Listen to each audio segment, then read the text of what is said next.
Kaum muslimin jemaah Jumat rahimakumullah. Suatu ketika Imam Abu Hasan Al-Basri berjalan ke pasar di kota Basra. Sampai di pasar, mereka dijumpai oleh penduduk yang ada di sana. Lalu penduduk itu bertanya kepada Abu Hasan Al-Basri, "Wahai Abu Hasan, coba engkau jawab pertanyaan kami. Ini yang menjadi pertanyaan selama ini yang berada di dalam hati kami." Lalu Abu Hasan mengatakan, "Apa yang sedang engkau rasakan wahai umat manusia, wahai saudara-saudara?" Penduduk ini mengatakan kepada Abu Hasan, "Kami ini telah melakukan atau telah beribadah kepada Allah Subhanahu wa taala dan berdoa kepada Allah Subhanahu wa taala. Mungkin udah beberapa puluh tahun. Kami berdoa kepada Allah siang dan malam, pagi dan petang. Tetapi apa yang kami rasakan saat ini, doa-doa yang kami minta kepada Allah, permintaan-permintaan yang kami utarakan kepada Allah Subhanahu wa taala sepertinya tidak diijabah oleh Allah Subhanahu wa taala." Lalu Abu Hasan Al-Basri mendengar pertanyaan penduduk ini, dia tersenyum lalu dia menjawab, "Bagaimana doamu akan diijabah oleh Allah Subhanahu wa taala jika hatimu sudah tidak bergetar dan tidak bergerak lagi?" Abu Hasan Al-Basri mengumpamakan hatinya sudah tidak bergetar dan tidak ada gerakannya lagi. Ini menandakan bahwa hatimu sudah mati, kata Abu Hasan Al-Basri kepadanya. Bagaimana Allah ingin mengijabah, mendengar doa-doa permintaanmu jika hatimu sudah mati? Lalu penduduk ini kaget. Apa yang dimaksud dengan hati yang sudah mati? Kalau kita umpamakan dalam kehidupan sehari-hari, bagaimana dengan barang kita yang sudah mati? Kalau kita memiliki handphone, bagaimana handphone yang sudah mati? Tentu kita tidak akan pernah meliriknya lagi. Semahal apapun handphone itu, secanggih apapun handphone itu, kalau sudah mati tentu tidak akan kita lirik lagi dan tidak kita lihat lagi. Begitu juga dengan binatang-binatang ternak yang ada. Burung sebagus apapun, kalau dia sudah mati, tentu dia tidak ada harganya lagi dan tidak akan pernah kita lirik.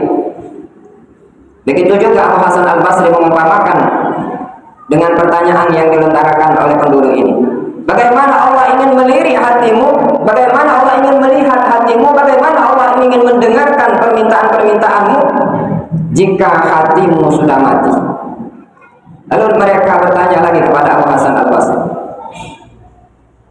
bagaimana hati kami bisa mati? Apa penyebabnya?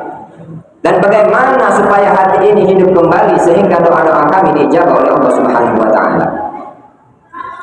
Lalu Abu Hasan Al-Basri menyebutkan setidaknya ada beberapa hal yang menyebabkan hatimu menjadi mati sehingga doa-doamu tidak diijabah oleh Allah Subhanahu wa taala. Yang pertama, engkau kenal kepada Allah Subhanahu wa taala tetapi engkau tidak pernah menunaikan hak dan kewajibanmu kepada Allah Subhanahu wa taala.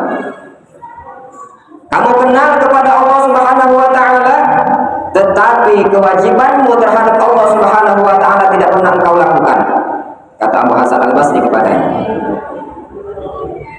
Coba kalau kita lihat dalam kehidupan kita, jika kalau kita ditanya oleh seorang lain siapa yang menciptakan kita, tentu kita akan mengatakan Allah Subhanahu wa taala. Siapa yang menciptakan langit dan bumi, kita tahu Allah Subhanahu wa taala.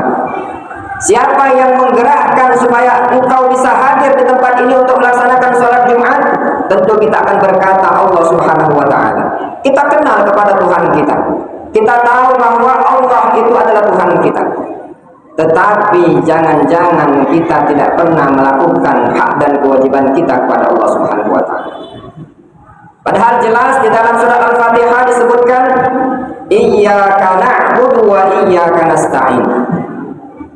Redaksi ayat ini menyebutkan iyyaka na'budu baru wa iyyaka nasta'in. Engkau sembah dulu Allah, engkau lakukan dulu kewajibanmu kepada Allah Subhanahu wa taala, barulah engkau nasta'in, meminta kepadanya. Sembahlah dulu Allah Subhanahu wa taala, tunaikan segala kewajibanmu kepada Allah Subhanahu wa taala, baru engkau meminta hakmu. Engkau meminta sesuatu, berdoalah kepadanya. Jangan engkau balik, kata Abu Hasan Al-Basri. Engkau meminta kepada Allah, tetapi engkau tidak beribadah dan menunaikan hak dan kewajibanmu kepada Allah Subhanahu wa taala. Tentu dalam kehidupan, bagaimana realita kehidupan kita? Kalau kita hanya kenal kepada orang tua kita, tetapi apa yang diperintahkannya mungkin tidak pernah kita lakukan, tentu apa yang kita minta tidak akan ia berikan. Di dalam dunia pekerjaan juga sama. Kita kenal kepada atasan kita, tetapi terkadang mungkin aturan-aturan yang dibuat di dalam peraturan tempat kita bekerja tidak kita lakukan. Berarti kita meminta hak kita, kita tidak melakukan kewajiban. Maka kata Abu Hasan Al-Basri, bagaimana Allah ingin mendengar mengijabahkan doa-doamu jika engkau hanya meminta hakmu, tetapi kewajibanmu kepada Allah Subhanahu wa taala tidak engkau lakukan. Kaum muslimin jamaah Jumat rahimakumullah. Kemudian yang kedua, engkau membaca Al-Quran tetapi engkau tidak mengamalkan apa yang ada di dalam Al-Quran itu. Jadi ini yang menyebabkan hati kita menjadi mati, sehingga apa yang kita minta kepada Allah Subhanahu wa taala tidak Allah lirik dan tidak Allah lihat dan tidak Allah dengar. Kita membaca Al-Quran, mungkin dalam keseharian kita ada kita membaca Al-Quran. Kalaupun mungkin lisan kita tidak membaca Al-Quran, mungkin kita mendengar lantunan-lantunan Al-Quran yang dilantunkan di masjid-masjid. Begitu juga mungkin dalam 1 tahun sekali kita melihat ada yang namanya lomba membaca Al-Quran, yakni musabaqah tilawatil Quran. Kita berlomba-lomba melantunkan dengan suara yang indah. Tetapi terkadang apa yang ada di dalam Al-Quran kita injak-injak, tidak kita lakukan dan tidak kita laksanakan. Padahal jelas di dalam Al-Quran Allah Subhanahu wa taala menyebutkan zalikal kitabu la raiba fihi hudan lil muttaqin. Zalikal kitabu, itu kitab Al-Quran maksudnya, hudan lil muttaqin, sebagai petunjuk bagi orang-orang yang bertakwa kepada Allah Subhanahu wa taala. Kita ingin hidup kita selamat di dunia, pedomannya adalah Al-Quran. Kita ingin hidup selamat nanti di akhirat kelak, begitu juga pedomannya adalah Al-Quran. Dan kita ingin hidup di dunia maupun di akhirat kelak dengan selamat dan bahagia, tentu pedomannya adalah Al-Quran. Jangan hanya Al-Quran sebatas di lisan saja kita ungkapkan, kita bacakan dengan lantunan-lantunan yang baik, tetapi mari kita juga pelajari apa yang terkandung di dalam Al-Quran. Al-Quran memerintahkan kita jangan sampai kita membuka aib orang lain, membuka aib saudara-saudara kita. Oleh sebab itu jangan sampai dalam kehidupan kita membicarakan keburukan-keburukan orang lain. Berarti kita mengamalkan isi yang ada di dalam Al-Quran. Al-Quran menyebutkan innamal mu'minuna ikhwah, sesungguhnya orang mukmin itu bersaudara. Kalau kita ingin mengamalkan apa yang di dalam Al-Quran, berarti kita sebagai umat muslim adalah saudara. Akhir-akhir ini mungkin kita melihat apa yang terjadi di Timur Tengah sana, apa yang terjadi di Palestina sana. Mereka itu adalah saudara kita. Kalau mereka adalah saudara kita, apa yang ia rasakan tentu kita akan merasakannya. Ini Al-Quran yang memerintahkan, kalau engkau seorang mukmin, engkau orang muslim, itu adalah saudaramu. Mereka adalah saudara kita seakidah, mereka saudara kita seagama. Apa yang mereka rasakan di sana, tentu juga akan kita rasakan di sini. Oleh sebab itu, jangan sampai kita tidak peduli dengan kepentingan-kepentingan saudara kita sesama muslim. Dalam hadis Rasulullah SAW menyebutkan, wa man lam yahtamma bi irdil mu'minin falaysa minhum. Barang siapa yang tidak peduli dengan keadaan saudaranya sesama muslim, maka dia bukan termasuk golongannya.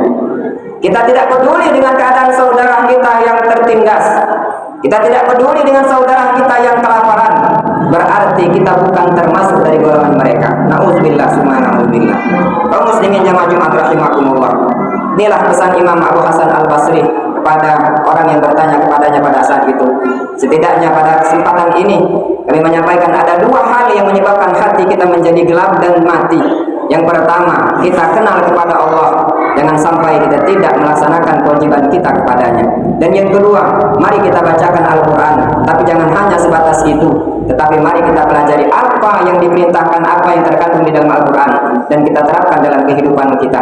Semoga kita selalu mendapatkan bimbingan dari Allah Subhanahu wa Ta'ala, sehingga kita akan selalu berada di jalan Allah, hati kita selalu ingat kepada Allah, pikiran kita selalu ingin dekat kepada Allah Subhanahu wa Ta'ala.